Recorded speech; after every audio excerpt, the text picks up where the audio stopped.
Hello everyone, it's James from the Football Culture Podcast. It's just a short pod today, speaking about the World Cup so far and following up some of the things that we talked about on the World Cup pod, me and Rob Potts and Juan Pablo JP. So first of all, in terms of the number of games, I don't know about you guys, but I'm finding the number of games is just a little bit too many. Obviously, it's a little bit too difficult to catch up with them all, being here in Seville in Spain.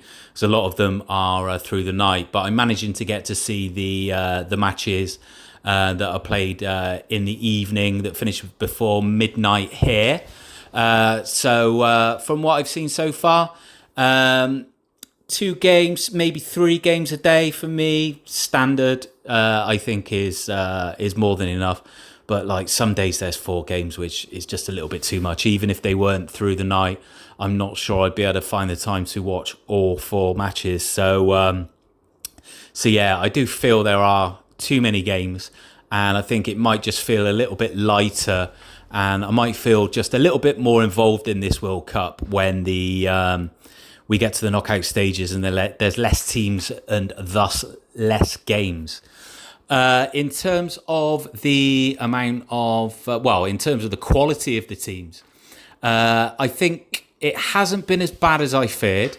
There have been a few hammerings, but there's been some surprises too. So Cape Verde have drawn 2 games, one against the mighty Spain and one against Uruguay, who's not among the favourites, but a proud footballing nation, usually have a pretty decent team.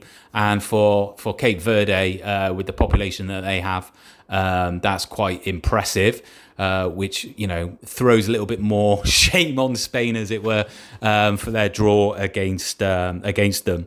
Curacao as well, apart from getting hammered against Germany, they managed to get themselves a draw as well. So that's good for them. So while some teams have, the quality is shown, there have been some surprises, which is good. And I don't think the quality of the games has been particularly bad. It's been enjoyable football to watch. There's been a lot of goals. I think only 2 0-0 draws so far at the time of recording, which is just before England's match against Ghana. In terms of some of the games, some of the personalities, Ronaldo, I must admit I was thinking it was a huge mistake taking Ronaldo to the World Cup, but he's duly delivered tonight for Portugal. Messi is showing despite the fact he's almost 40, he's still very much got it with Argentina. Spain, after drawing with Cape Verde, there was a bit of a worry as to their possible performance going forward, but they turned that all around in their next match, scoring quite a few goals. So things looking better for Spain. France are looking good as expected. England in their opening game were good, I thought, particularly going forward, particularly in that spell at the beginning of the first half and for much of the second half. But I do fear with England that maybe the defence is not quite up to it.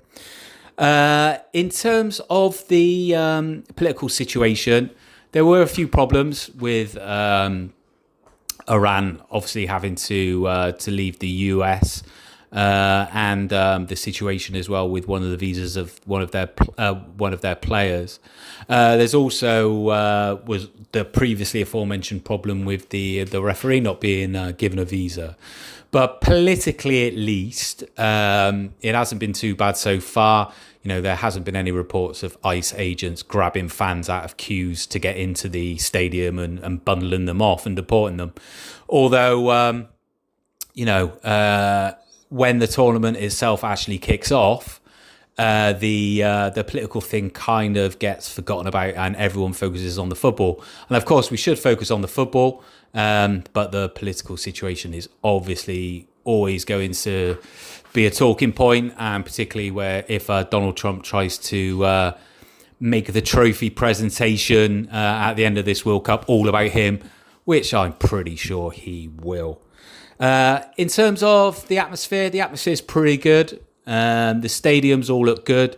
The stadiums are pretty big as well. Some odd designs, I think, because some of them are, or a lot of them are NFL stadiums.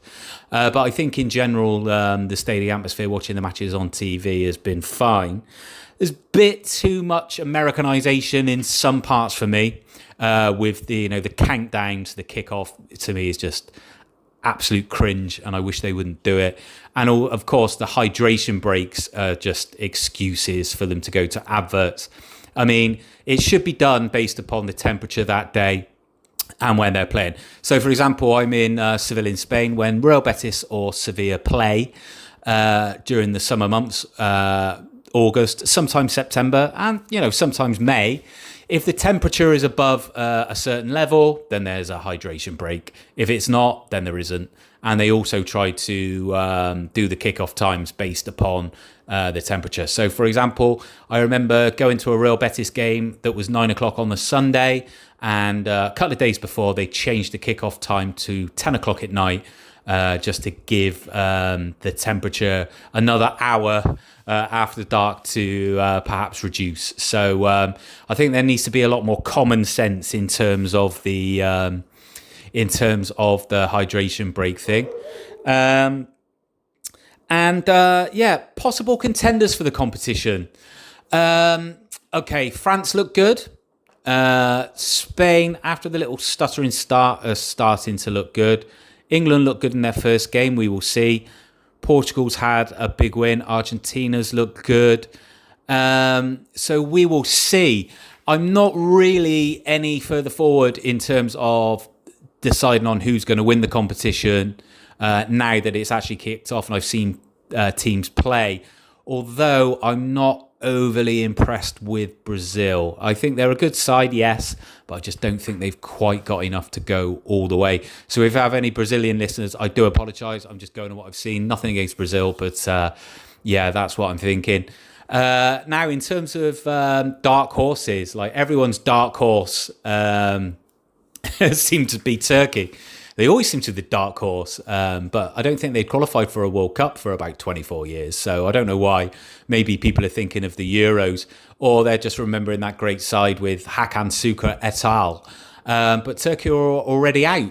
So they've proved not to be a dark horse, but more of a bright donkey, if such a thing exists. I think it's very difficult to tell from what we've seen so far. Only, when England play later and a couple of other matches, the second round will be over. So it's too early to tell at this stage. It doesn't look like any of the favourites are gonna crash out, but you never know. Things could change.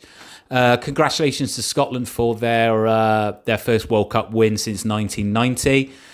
But they're going to have to get something against Brazil, I think. And Scotland will be hoping that Brazil stick out the kids in that one. But if they do, there's no reason why Scotland couldn't have a draw, which would be enough for them to pass through the group stage for the first time. So we will see on that one. In terms of possible dark horses and who's impressed me, I must say I like Morocco. I think Morocco looks a really good side. I think they're a bit unlucky against Brazil. I think Vinicius just scored a fantastic goal, and that gave Brazil a little bit more confidence. So at this stage, my favourite dark horse, I would say, is probably Morocco. But there's still a long way to go. We will see. Anyway, what do you guys think? Let me know in the comments on Spotify, on Apple Podcasts, on the socials, the Football Culture Podcast. We're on Instagram, Facebook, X, Blue Sky, all of these platforms, the Football Culture Podcast. So get involved. Let me know what you think of the World Cup. And if there's anything else football related you want to discuss, then feel free to post a comment. Like and subscribe as well if you could. That would be great. And give us a review. Really does help. And I'll be back with other pods very soon.